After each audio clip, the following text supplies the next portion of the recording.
Australia up against Uruguay in Pool D. Both these teams a win and a loss, but kind of very differing on the positioning in the pool. So Australia's third behind Fiji and Wales, but with a game in hand, obviously, and Uruguay fifth, despite getting that kind of famous win. Doesn't lift them off the bottom of the log at the moment. So it's an interesting pool.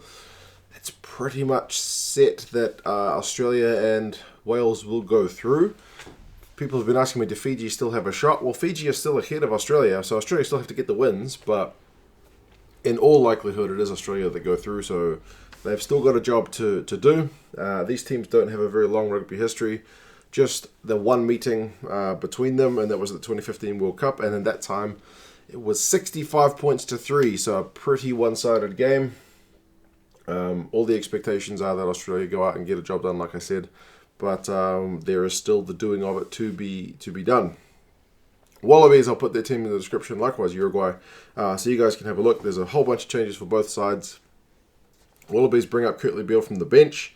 They put Dane Haylett-Petty over to the wing, the right wing, and Jordan Petaia comes into the side on the left wing, so that'll be an interesting watch to see how he goes. Missed most of the Super Rugby season with injury, but still a very talented young player, can also play in the midfield too.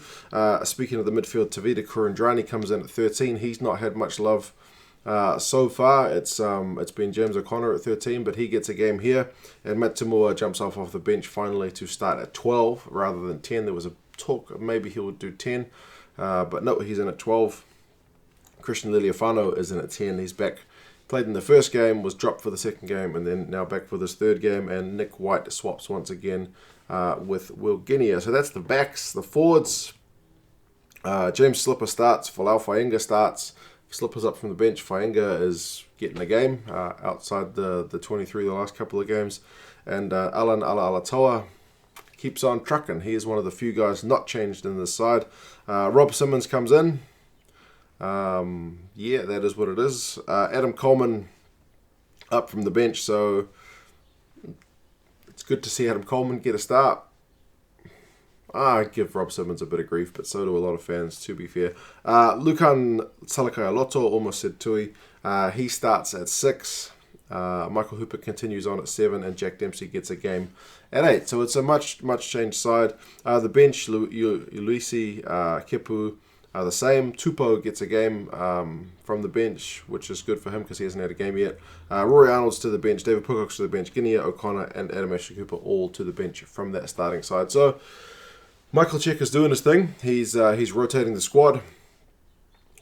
Fiji did the same against Uruguay and were punished for it, but still, you can't imagine this Wallabies team. It's still a classy outfit. Not getting a job done. Hopefully the guys from Uruguay put up a bit of a fight and we get a bit of a game like the Russians did against Ireland the other night. So Uruguay have also made some changes. They haven't shifted things up for their first 2 games much from memory, but they've kind of rung some changes here for this third game. So a new guy at fullback, that's Silva, Fainga'a on the right wing, and Freitas moves to the left wing. Vilaseca is still there at 12, and he's been pretty good this tournament.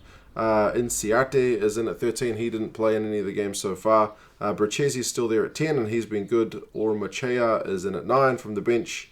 Diana, I think, played in the first game, but not the second, is back into the squad.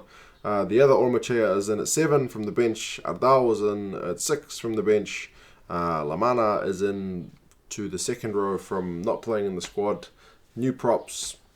It's a whole bunch of changes. Even the bench has 1, 2, 3, 4 guys who didn't play in the last game, and 1, 2, 3, 4, 5 of the guys who played in the first 15 are down to the bench. So, yeah, it's a much changed squad for Uruguay. It's good that some of the guys who haven't had game time get a game. I mean, in all likelihood, Uruguay's World Cup is going to come to an end in 2 games.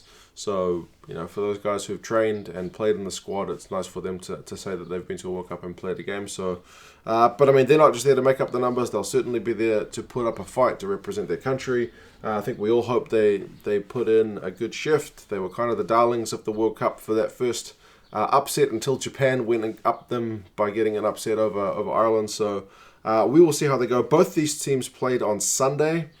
So there's not any difference in the rest, a matter of a few hours, so realistically not much difference between the two sides. in those terms, so they should be on equal footing. Rugby forecast, the algorithm has got Australia by 37, so predicted to be pretty one-sided, but the bookies is way out at 52 points. So I think based on recent games with the big team against the little team, I think the Aussies would take 52, man. Like, a lot of those games haven't been as one-sided as we thought. The handling conditions have made it tricky for teams to really get on top. The All Blacks didn't absolutely blow Canada off the park. They did at times, but not for the full 80. Ireland didn't do so with Russia. So there's been lots of games where the minnows, as they're called, haven't been getting absolutely smashed. So it may be a bit closer than we all imagine. I guess we'll see. You guys let me know your thoughts on this one. How do you think it's going to go? What do you think of the squads? And I'll talk to you again soon. See you later.